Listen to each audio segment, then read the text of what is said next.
Enchanté, Olivier, de Bonsoir. vous Bonsoir. revoir à nouveau. Là aussi, on va aborder des sujets extrêmement clivants, en tout cas, qui ont fait débat lors de cette campagne entre les deux listes. Et vous vouliez là aussi rétablir, en tout cas, votre vérité. Et c'était très important. Deux sujets, notamment la déscolarisation et les pôles. Je vous passe la parole, Olivier. Écoutez, sur la déscolarisation, j'ai croisé un opposant l'autre jour, et je lui ai dit franchement, est-ce que vous êtes sérieux quand vous dites qu'on déscolarise les enfants? Est-ce qu'on peut être sérieux quand on est un dirigeant, quand on est un éducateur, quand on est quelqu'un de responsable dans la vie, qu'on déscolarise les enfants? Et cette personne m'a répondu, non, mais on dit ça parce que c'est de la politique en fait. En fait, on fait de la politique sur l'avenir de nos enfants. Bah, écoutez, pour moi, c'est complètement inentendable et c'est vrai que c'est extrêmement irritant pour moi, pour nous, pour beaucoup de gens et je pense bien entendu en premier lieu aux techniciens. Il faut savoir que déjà la scolarité elle est obligatoire jusqu'à 16 ans, donc déjà de facto tout le monde le sait.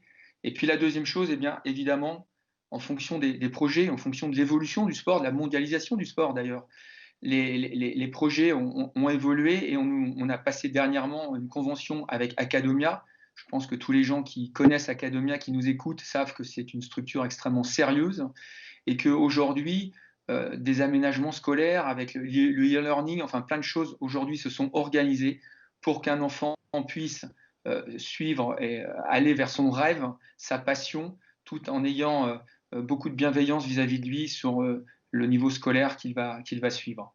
Et puis ces classes virtuelles, elles permettent aussi d'organiser un emploi du temps, et c'est ça qui est absolument important, l'emploi du temps quotidien qu'un enfant va avoir, tout en ayant une intégrité physique, morale et psychologique. Et ça, c'est pour nous vital. Euh, j'ai oublié de vous présenter Olivier parce qu'on le connaît bien, Olivier. Il est vice-président chargé De la à DTN. l'AFE, chargé de la DTN et vous êtes président de la Ligue de Normandie, on le rappelle. Vous sillonnez la Normandie en ce moment en large et en travers. Et quand on est à bord de sa voiture, on se rend compte que c'est une très grande région. C'est ce que vous me dites régulièrement au téléphone. Vous savez, Gilbert, je suis surtout fier d'avoir été enseignant professionnel et je sais l'excellent travail et l'engagement que tous les enseignants professionnels peuvent avoir avec leur club. Et donc, je pense qu'il est important de ne pas dire n'importe quoi. C'est pas parce qu'on est dans une campagne, on doit faire attention et être raison gardée sur ce genre de sujet. Alors l'organisation du haut niveau, c'est les pôles. C'est ça. Un mot aussi pour expliquer, décrypter ce que vous avez fait, ce que vous allez faire, j'espère, pour les 4 ans à venir. Je pense que, à nouveau, dans cette campagne, il convient d'écouter les techniciens, ceux qui vivent le tennis aujourd'hui, avec l'évolution qu'a connu le jeu, et d'écouter nos techniciens, mais aussi d'écouter les principaux acteurs, c'est-à-dire les familles et les enfants. Je pense que c'est capital. En fait, aujourd'hui, on est sur des projets où on fait quelque part, pour vous situer un peu, de l'artisanat. C'est-à-dire qu'on a vraiment des groupes de compétences qu'on a mis autour de la famille, autour des enfants, pour pouvoir professionnaliser le projet. Alors, c'est vrai que le pôle peut être encore une solution, mais pas que. Il y a plusieurs chemins vers le parcours de performance et en fait, aujourd'hui, on s'adapte à tous les chemins. Et on le voit bien à travers les différents résultats qu'on vient d'obtenir avec les jeunes, avec des jeunes que vous connaissez, qui ont joué à Roland-Garros, mais on a aussi une très belle génération qui arrive derrière, chez les garçons et chez les filles. Et tout ça, eh bien, c'est des parcours qui sont adaptés, parce que faut, vous sachiez aussi que les filles, les pôles, c'est pas ce qu'elles recherchent aujourd'hui. Et je pense que ce qui est très important, c'est qu'on puisse respecter les différents temps de la vie et de l'éducation d'un enfant. Le temps de l'entraînement, le temps de la scolarité, mais aussi le temps de la récupération, le temps familial et le temps social. Et le pôle ne coche pas toutes ces cases. Et on a vu des enfants qui ont réussi en pôle, mais on a vu aussi beaucoup d'enfants qui n'ont pas du tout réussi, non seulement sur un plan tennis, mais aussi qui ont mis en danger leur vie de femme et d'homme.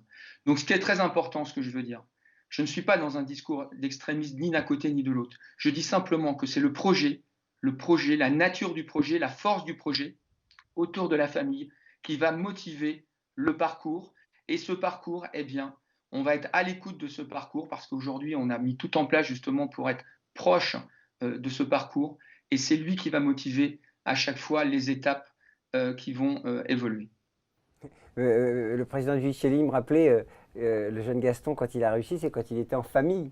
Et quand il a retrouvé cette proximité, hein, et il faut le Bien rappeler, sûr. et c'est très cohérent avec ce que vous nous dites, Olivier, au fond. Et ça permet aux enfants de s'épanouir, et le temps familial est presque aussi important que le temps de la formation au très Vous, haut vous- niveau. vous savez, je vais simplement faire un parallèle. Je pense que pour un jeune adolescent, il a besoin de vivre certaines étapes de la vie. Et je pense que d'être loin de chez soi, c'est quand même extrêmement difficile à vivre. Et ce qu'on est en train de se dire, en fait, on parle de tennis parce que, comme le disait Daniel tout à l'heure, c'est ce qui nous passionne et on est en train d'essayer de continuer à chercher les solutions et les faire évoluer, ces solutions. Mais dans les autres sports, c'est pareil. C'est-à-dire que là, comme sur le plan scolaire, que vous soyez dans la natation, que vous soyez dans la danse, que vous soyez dans l'art, eh bien entendu que pour que l'enfant puisse s'épanouir et atteindre ses rêves, eh bien, il faut absolument, absolument pouvoir organiser, faire du fil à fil autour de l'enfant pour lui permettre à la fois de s'épanouir et de vivre son rêve.